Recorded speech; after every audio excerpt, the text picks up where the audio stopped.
Hello everyone, my name is Abhinandan and today in this video I'm going to talk about an important concept, that is the concept of blood money and plea bargaining. This concept is or this topic is important with regard to the judicial examinations as well as other law entrance examination, be it CLAT, be it any other PU law entrance exam. So without delay, let's start with the topic. I am talking about the case of Nimisha Priya.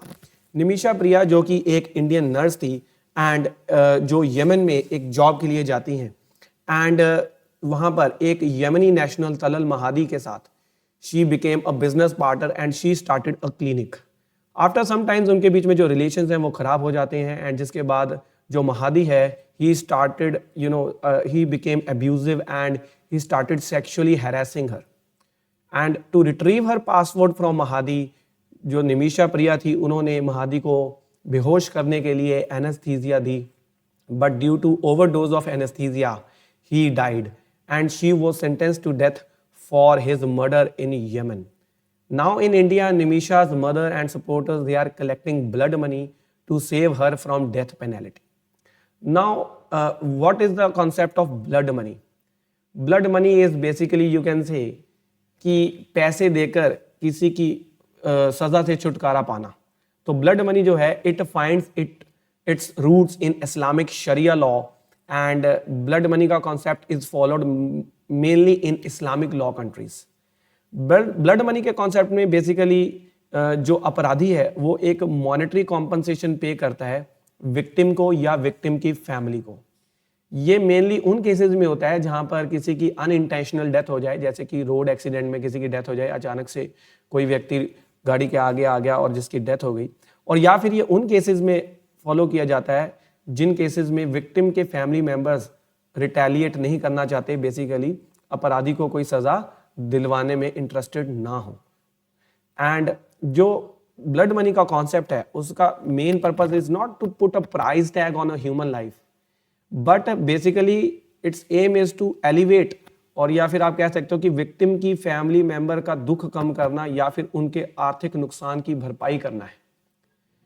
And basically blood money का जो concept है इसके अंदर जो concerned parties हैं वो आपस में कॉम्प्रोमाइज करती हैं एंड एक fixed amount of monetary compensation जो है वो पे करनी पड़ती है. बट स्टेट के पास फिर भी राइट होता है कि वो परपिट्रेटर को फिर भी पनिशमेंट देने के लिए एलिजिबल रहती है. सऊदी अरेबिया के अंदर भी ऐसा ही एक कॉन्सेप्ट है. सऊदी अरेबिया में ट्रैफिक रेगुलेशंस का जो लॉ है वो ये कहता है कि अगर रोड एक्सीडेंट में किसी की डेथ हो जाए तो एक्यूज को, विक्टिम के फैमिली मेंबर्स को ब्लड मनी देनी पड़ती है एंड साथ प्रिजन टर्म भी सर्व करनी पड़ती है. ईरान के अंदर भी ऐसा ही एक कॉन्सेप्ट है ब्लड मनी का, बट बेसिकली ये जो कॉन्सेप्ट है it is influenced by many factors as to gender and religion. जैसे कि अगर एक मेल की डेथ हो जाए तो उसमें ब्लड मनी ज़्यादा मिलती है, मॉनेटरी कॉम्पनसेशन ज़्यादा मिलता है, और अगर एक वुमेन की डेथ हो जाए तो जो ब्लड मनी है वो उसकी जो कॉम्पनसेशन है वो हाफ मिलती है as that of a man's. Similarly अगर एक मुस्लिम पर्सन की डेथ हो जाए और एक नॉन मुस्लिम की डेथ हो जाए तो उसमें भी ये वेरिएशंस देखने को मिलती हैं. 2019 में ईरान के सुप्रीम कोर्ट ने बोला था कि भाई इक्वलाइजेशन ऑफ ब्लड मनी का जो लॉ है उसको इक्वल किया जाना चाहिए. पाकिस्तान भी इस प्रैक्टिस को फॉलो करता है. And now what is the position in India? Blood money जैसा कोई कंसेप्ट हमारे इंडिया में नहीं है, but there is the concept of plea bargaining in India. Plea bargaining के कॉन्सेप्ट में बेसिकली जो एक्यूज होता है वो कोर्ट के अंदर एक एप्लीकेशन लगाता है जिसमें वो कहता है कि I want to do plea bargaining, and उसके अंदर एक्यूज अपराधी जो है वो विक्टिम की फैमिली के साथ या नॉट फैमिली विक्टिम के साथ एक कॉम्प्रोमाइज में एंटर होता है जिसमें एक्यूज्ड विक्टिम को एक fixed amount of monetary compensation पे करता है एंड बदले में कोर्ट उस अपराधी की जो सजा है वो कम कर देती है. बट ऐसा नहीं है कि उसको कंप्लीटली छोड़ दिया जाता है.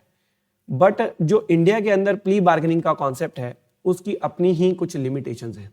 प्ली बार्गेनिंग का जो कॉन्सेप्ट है वो इंडिया में सीआरपीसी के अंदर 2005 में ऐड किया गया था, बट अब क्योंकि हमारे पास भारतीय नागरिक सुरक्षा संहिता आ गया है उसके चैप्टर 23 के अंदर ये प्ली बार्गेनिंग का कॉन्सेप्ट है.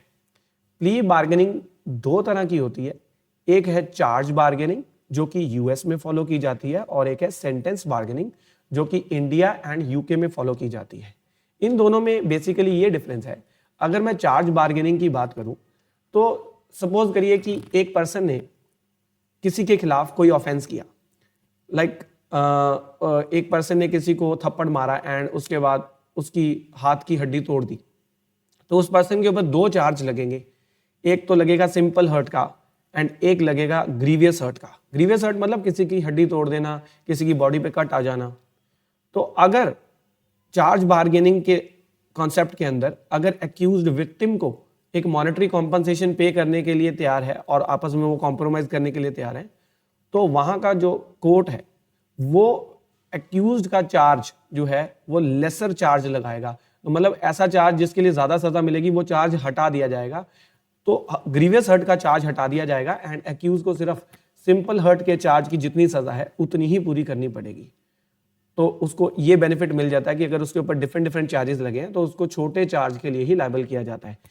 वेयर एज सेंटेंस बार्गेनिंग में क्या होता है कि अगर एक व्यक्ति ने कोई अपराध किया एंड सपोज करिए कि उसकी सजा 3 साल है, तो अगर एक्यूज विक्टिम को एक मॉनेटरी अमाउंट कॉम्पनसेशन पे करने के लिए तैयार है, तो कोर्ट जो है उसका जो ऑफेंस की जो पनिशमेंट है, सपोज करिए वो 3 साल है, तो उस पनिशमेंट को हाफ कर देता है।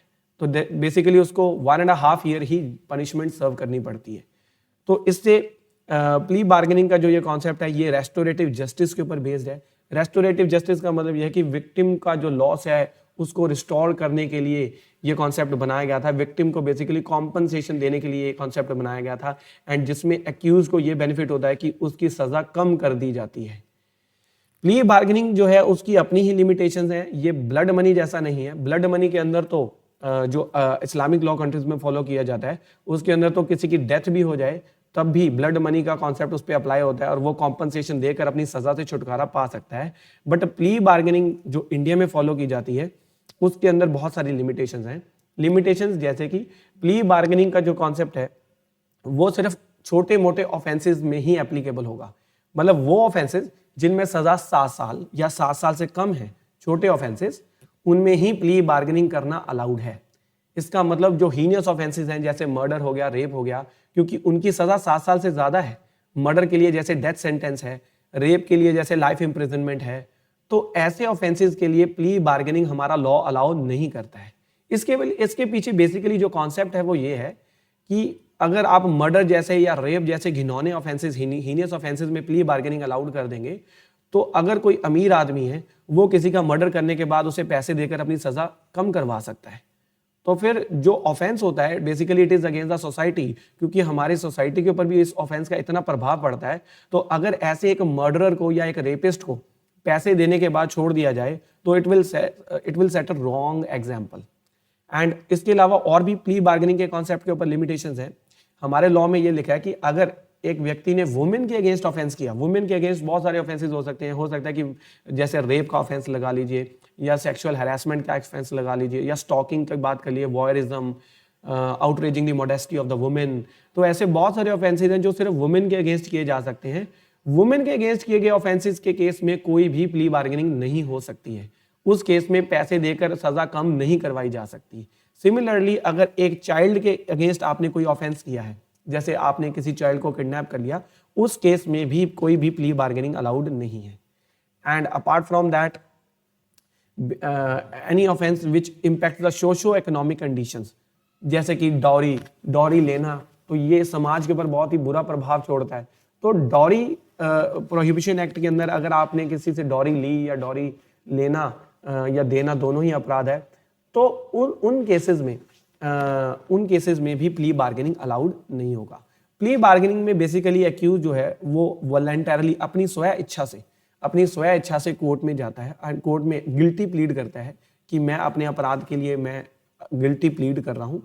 एंड और कोर्ट को ये इंश्योर करना पड़ता है कि कहीं एक्यूज के साथ कोई जबरदस्ती तो नहीं की जा रही। एक्यूज अपनी मर्जी से प्ली बार्गेनिंग करना चाहता है और विक्टिम के साथ कॉम्प्रोमाइज करके उसको एक फिक्स्ड मॉनेटरी अमाउंट पे करना चाहता है। एंड सिमिलरली कोर्ट ये भी इंश्योर करेगी कहीं विक्टिम के साथ आर्म ट्विस्टिंग तो नहीं की जा रही। कहीं ऐसा तो नहीं है कि विक्टिम को धमकियां देकर उसको प्ली बार्गेनिंग के लिए मजबूर किया जा रहा है। हालांकि विक्टिम जो है वो मॉनेटरी कॉम्पनसेशन लेने के लिए तैयार नहीं है, बट हो सकता है कि एक्यूज जो है उसके ऊपर प्रेशर डलवाकर और उसको धमकियां देकर उसको मजबूर करे। तो कोर्ट को ये चेक करना पड़ता है कि दोनों पार्टीज वॉलंटरली प्ली बार्गेनिंग में एंटर होना चाहती हैं।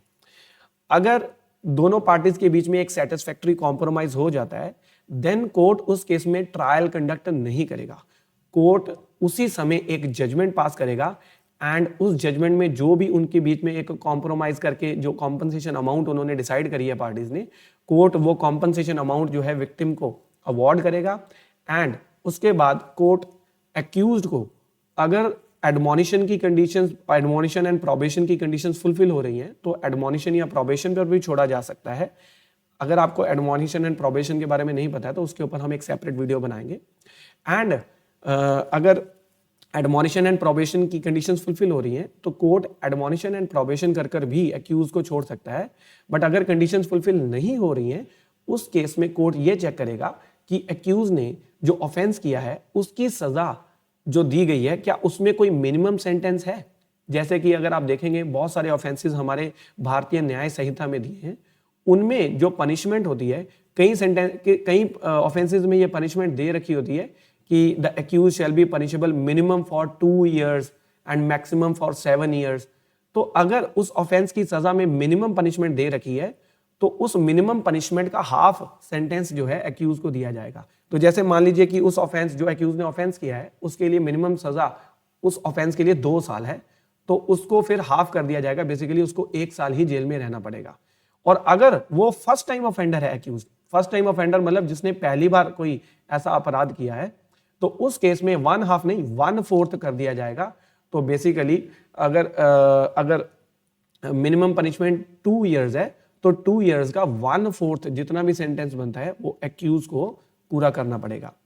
बट अगर जो एक्यूज ने ऑफेंस किया है उस ऑफेंस के लिए कोई भी मिनिमम पनिशमेंट प्रोवाइड नहीं है लॉ में, जैसे बहुत सारे ऑफेंसेज हैं जिनमें सजा में लिखा होता है कि this offence is punishable maximum up till 7 years और एक्सटेंडेबल अप टू 10 years। तो उन ऑफेंसेज में मिनिमम सजा कोई प्रिस्क्राइब नहीं है। उसमें जज साहब की मर्जी है कि मिनिमम 1 साल भी दे दें, हो सकता है 6 महीने भी दे दें। जिन ऑफेंसेज में मिनिमम सजा प्रोवाइडेड होती है उन ऑफेंसेज के अंदर जज साहब को मिनिमम, जैसे अगर 2 साल की मिनिमम है तो मैजिस्ट्रेट को मिनिमम 2 साल की सजा तो देनी ही पड़ेगी। अब मैक्सिमम 7 years है तो मैक्सिमम 7 years और मिनिमम 2 साल के बीच में इस जो है 2 और 7 के बीच में ही सजा सुनानी पड़ेगी। बट कई ऑफेंसेज के अंदर मिनिमम सजा नहीं दी होती है, सिर्फ मैक्सिमम बता रखी होती है। तो अगर उस ऑफेंस के लिए मिनिमम सजा नहीं प्रोवाइडेड और मैक्सिमम सजा प्रोवाइड कर रखी है तो उस केस में एक्यूज को सिर्फ 1/4 ऑफ पनिशमेंट पूरी करनी पड़ेगी। तो अगर एक्यूज को सपोज करिए कि मैक्सिमम सजा 6 years है तो 6 years है तो 6 years का 1/4 कर दिया जाएगा। एंड अगर एक्यूज फर्स्ट टाइम ऑफेंडर है, अगर वो पहली बार किसी ऑफेंस के लिए कन्विक्ट हुआ है तो उस केस में 1/4 नहीं 1/6 पनिशमेंट जो है मैक्सिमम सेंटेंस का 1/6 कर दिया जाएगा। जो भी जजमेंट कोर्ट डिलीवर करेगा इसके अगेंस्ट कोई भी अपील नहीं हो सकती है, एक्सेप्ट कि पार्टी जो है वो स्पेशल लीव पिटीशन फाइल करके सुप्रीम कोर्ट में अंडर आर्टिकल 136 SLP फाइल कर सकती है या फिर हाई कोर्ट के अंदर 226 के अंदर रिट पिटीशन फाइल की जा सकती है। और प्ली बार्गेनिंग के बाद जितना भी कोर्ट ने उसको मिनिमम सेंटेंस दिया है उसमें से जितना पीरियड वो जेल में रहा था जब उसको पकड़ के पुलिस ने अरेस्ट किया था और जब तक प्ली बार्गेनिंग नहीं हो गई थी, कॉम्प्रोमाइज नहीं हुआ, तो अगर उसने कोई सेंटेंस जेल में रह लिया है वो सेंटेंस जो है उसमें से माइनस किया जाएगा।